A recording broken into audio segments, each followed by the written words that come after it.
Welcome. This is the second video over how to multiply decimals. Raul bought 2 and 4/10 pounds of ground chicken. It cost $1.75 for each pound. How much did Raul spend? If he paid with a $5 bill, how much change did he receive? So let's think about it. He bought a pound of ground chicken. That would cost $1.75. He bought another pound of ground chicken. That would cost about $1.75. And then he bought a partial pound of ground chicken.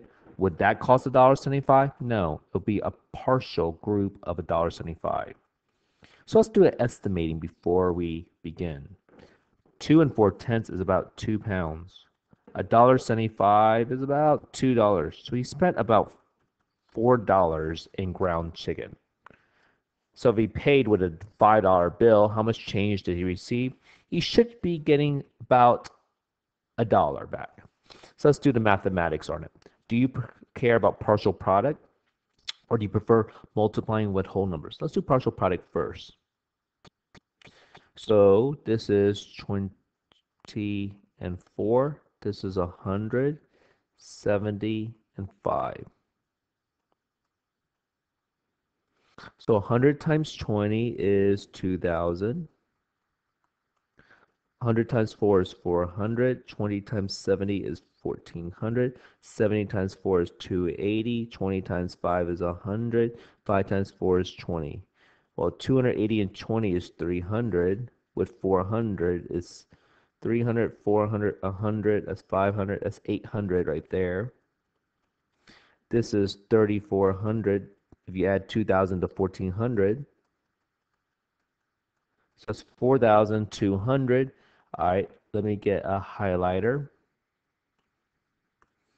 There's 1, 2, 3 places behind a decimal point. So that means he must have spent $4.20 on ground chicken. So if he paid with a $5 bill, he'll get 80 cents in change.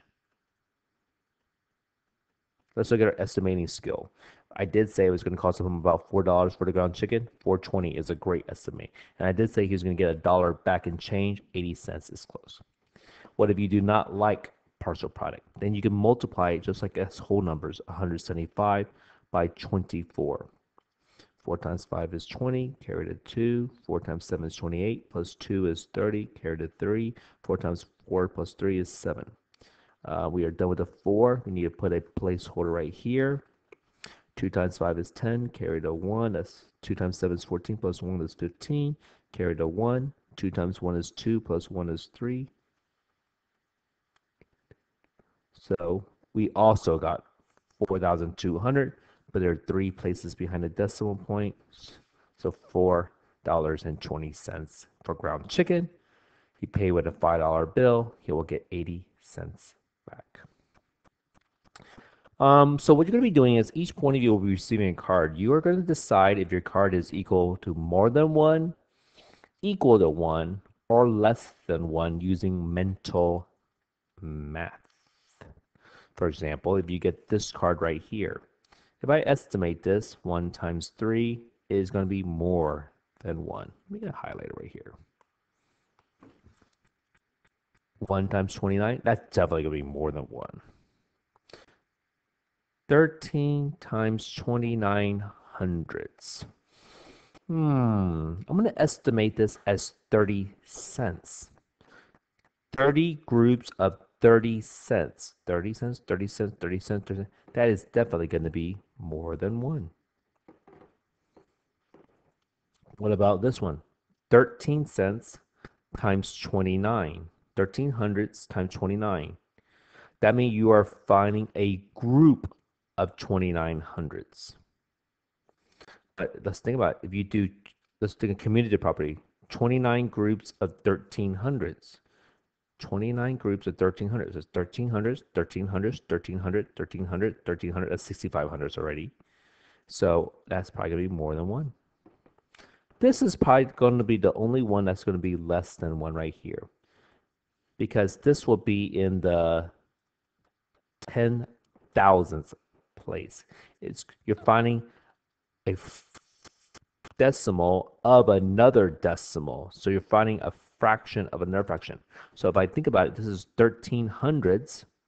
I know this is mental math, but 1300ths times 2900ths. So this is going to be in the thousands place. So you know that's going to be a very tiny one.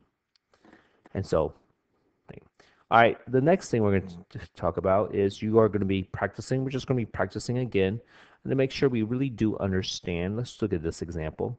Um, and then after we practice, you are going to work on 3 stations. Mrs. Michael's purchases. You're going to be giving a quilt, and you will be putting a decimal multiplication in the correct puzzle situation. So in this one, you'll be given 4 word problems, and you will be working the word problems. And here you'll be cutting them out and try to match them so it makes a quilt.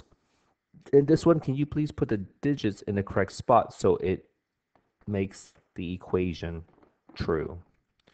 I'm going to skip this one and go straight to Mrs. Michael. Miss Michael is purchasing 5.5 yards of material. What is another way to say 5.5? What? 5 and 5/10 yards of material. That costs $3.70 for each yard, including tax. She gives the cashier $25. How much change should she receive? So that means her first yard costs $3.70. Her second yard costs $3.70. Her next yard costs $3.70. Next yard costs $3.70. Next yard costs $3.70. Let's estimate this. So she buys about 5 yards. Each one costs about $4. So she's going to spend about $20. If she gives the cashier $25, that means she'll get back about $5 back. So do you want to do partial product or regular multiplication? Let's I don't know. Either one is good. We could do partial products. Imagine there's no decimal. It'd be 50 and 5. It'd be 370. That's 370. So 300 times 50 is 15,000. 300 times 5 is 1,500. 50 times 70 is 3,500. 70 times 5 is 350. If you add up 15,000 to 3,500, that's 18,500. 1,500 plus 350, that's 1,850. 0, 5, 13 carry to 1, 9, 10 carry to 1. So let's use my highlighter. There's 1 place, 2 place, 3 places behind a decimal point. So it is $20.35. Hey, I was close. Right here, I said I was going to spend about $20. $20.35 is good. So if she gives the cashier $25, how much change will she get back? Can I take away 5 from a 0? No. I'm going to have to regroup from the 5 becomes a 4. This becomes a 9. This becomes a 10. So she'll get $4.65 back. All right, so that is how our lesson for today.